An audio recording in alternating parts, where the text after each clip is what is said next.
এবার ২১ পদক নিয়ে নতুন জটিলতায় নারী ফুটবল দল। পদকের জন্য ফেডারেশনের কাছে সাবজয়ী ১১ ফুটবলারের নাম চেয়েছে সংস্কৃতি মন্ত্রণালয়। অথচ টুর্নামেন্টে ২৩ ফুটবলার সহ বাংলাদেশ কন্টিনজেন্টের সদস্য সংখ্যা ছিল ৩২। পুরো দলকে পুরস্কার দিতে ক্রীড়া মন্ত্রণালয়ের সাথে আলোচনা চালিয়ে যাচ্ছে বাফুফে।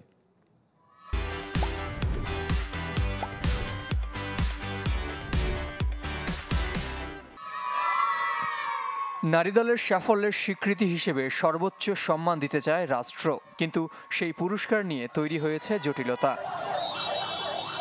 জাতীয় দলকে দলগত ২১ পদক দেওয়ার ঘোষণা হলেও কোন সেই দল আর কয়জনই বা থাকবে সেই দলে, তা নিয়ে তৈরি হয়েছে বিতর্ক।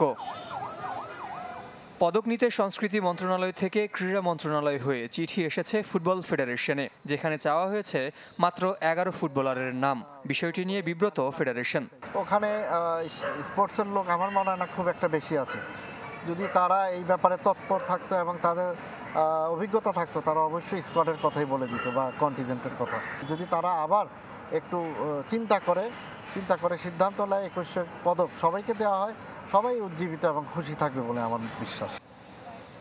ফুটবল ১১ জনের খেলা হলেও স্কোয়াডে থাকে ২৩ জন। এক ম্যাচে ৫ বদলি ধরলে খেলে সর্বোচ্চ ১৬ জন।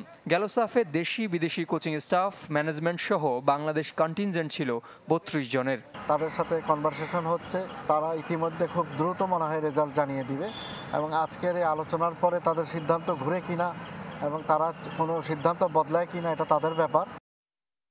জটিলতা নিরসনে জাতীয় ক্রীড়া পরিষদ ও ক্রীড়া মন্ত্রণালয়ের সাথে আলোচনা চালিয়ে যাচ্ছে বাফুফে। সুরাহা না হলে সম্মিলিত সিদ্ধান্তে নিজেদের পরবর্তী অবস্থান জানাবে ফুটবল ফেডারেশন।